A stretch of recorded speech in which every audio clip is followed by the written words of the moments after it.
देखो algebra vector 19.7 में हम लोगों को कोलिनियर वगैरह प्रूव करना है।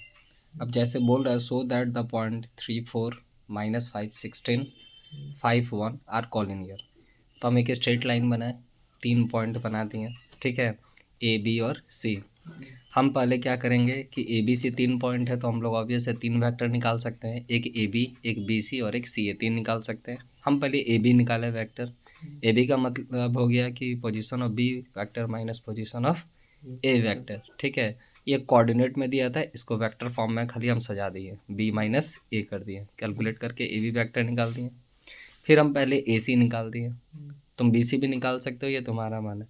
अब ए सी वेक्टर निकाल रहे हो तो position vector of C minus position vector of A, ये सी का वेक्टर था, ये ए का वेक्टर था, ठीक है।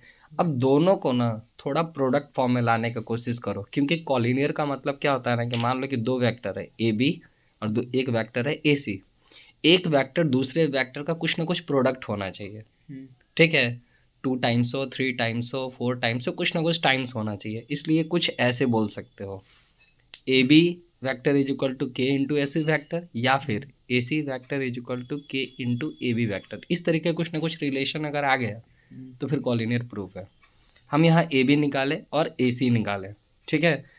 और हम इसको थोड़ा देखें सेट करने का कि इसके रिस्पेक्ट में ला सकते हैं कि नहीं। तो इसमें कुछ कॉमन जा रहा है, 4 कॉमन जा रहा है। यहाँ देख रहे हैं कि आई वेक्टर पॉजिटिव है और यहाँ पे आई वेक्टर नेगेटिव है। तो हम क्या किया, माइनस को भी कॉमन ले लिए, तो अंदर में 2i माइनस 3j बन गया, जो कि ये दो वेक्टर के इक्वल में हो गया। देख रहे हो। अब इसके हिसाब से ये बोल सकते हो कि ए बी वैक्टर जो है वो ए सी वैक्टर का -4 टाइम है, यानी A B vector equal to -4 into A C vector. ये प्रोडक्ट रिलेशन तो बन गया।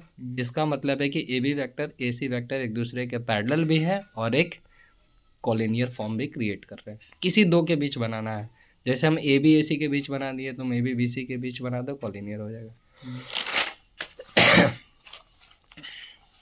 यहाँ पर एक वेक्टर ए दिया है 2i माइनस 3j, एक वेक्टर बी दिया है -6i प्लस mj, और यह पहले ही बोल रहा है कि ये दोनों वेक्टर कॉलिनियर है, तो m का वैल्यू क्या होगा।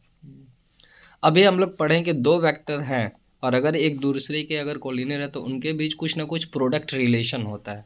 अब जैसे बोला है कि ए वेक्टर यहाँ पर किसके इक्वल है, बी वेक्टर का, तो इनके बीच कुछ ना कुछ तो मल्टीप्लाई रिलेशन होगा। या तो ए इज इक्वल टू के इंटू बी होगा, या फिर B vector is equal to के इंटू ए वेक्टर, ऐसा कुछ ना कुछ रिलेशन तो होगा।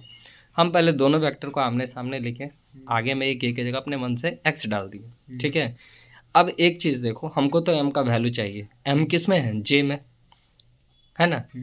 तो हम i के बीच काम कर रहे हैं। यहाँ पर -6i वेक्टर हो गया, यहाँ पर क्या होगा 2xi वेक्टर हो गया, i वेक्टर कैंसिल हो गया, यहाँ से x का वैल्यू क्या निकला -3, यानी x के जगह क्या करोगे -3 पुट कर दो।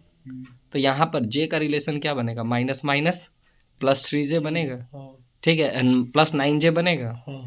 वही सेट किए, m का वैल्यू निकल गया क्योंकि इधर से m था और इधर से j था, ठीक है। यहाँ भी a और b दो वेक्टर दिया हुआ है और बोल रहा है कि ये दोनों एक दूसरे के कॉलिनियर हैं या नहीं, प्रूफ करिए। इसमें से तो कुछ कॉमन जा नहीं रहा था, ठीक है। इसमें हम करके देखें तो 2 इसमें से कॉमन चला जाएगा बी वेक्टर में से। एक चीज़ और देखना है कि ए वेक्टर में आई मेरा पॉजिटिव था, यहाँ पर नेगेटिव है, इसलिए इक्वल करने के लिए माइनस भी कॉमन कर लिए।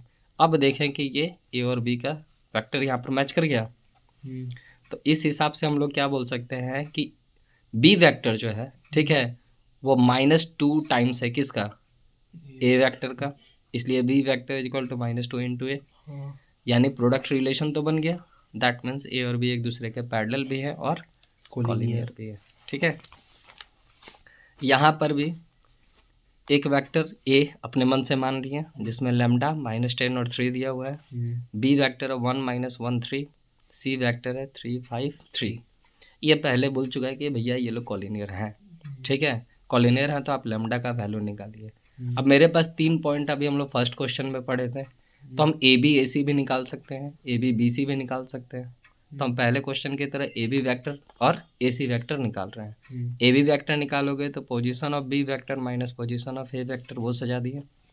ए सी निकालने का मतलब position of C vector minus position of A vector, ठीक है। ये पहले बोल चुका है कि ये दोनों एक दूसरे के क्या हैं, कॉलिनियर हैं। अब कॉलिनियर हैं तो फिर से रिलेशन क्या होगा, ए बी और सी के बीच कुछ ना कुछ प्रोडक्ट रिलेशन तो होगा। Again A B is equal to के into A C vector, k की जगह तुम एक्स लिख लो, तुम्हारा मन। ए बी वैक्टर ये वाला यहाँ पर पुट कर दिए, ए सी वैक्टर पुट कर दिया यहाँ पर, ठीक है। हमको इनमें तो लैम्डा चाहिए सर जी, आई में से तो कुछ ले नहीं सकते, दूसरा मेरे पास बचा क्या, जे। यहाँ से 9j वैक्टर बनेगा, यहाँ 15kj वैक्टर बनेगा, तो 9j 15kj, जे कैंसिल हो गया, 15 मल्टीप्लाई इधर गया तो डिवाइड, 3 का टेबल से काट दिया, के का वैल्यू कितना निकल गया, 3/5। अब यहाँ से देखो 1 minus I, 1 minus lambda I vector, यहाँ के into 3 minus lambda I vector होगा, दोनों आमने सामने रखेंगे, आई वैक्टर खत्म हो गया, के साथ में इसमें भी मल्टीप्लाई होगा, के का वैल्यू कितना था, 3/5, ये 5 बाई इधर जाके मल्टीप्लाई होगा तो 5 माइनस 5 लेमडा, 3 माइनस लेमडा से मल्टीप्लाई करेंगे 9 माइनस 3 लेमडा हो जाएगा, लेमडा एक तरफ करके लेमडा के बराबर। मतलब कॉलिनियर में क्या है ना कि दो वेक्टर होंगे, अगर वो कॉलिनियर है तो उनके बीच कुछ ना कुछ प्रोडक्ट रिलेशन तो बनेगा ही बनेगा, ये हमको ध्यान रखना है, ठीक है। ये मेरा एक्सरसाइज हो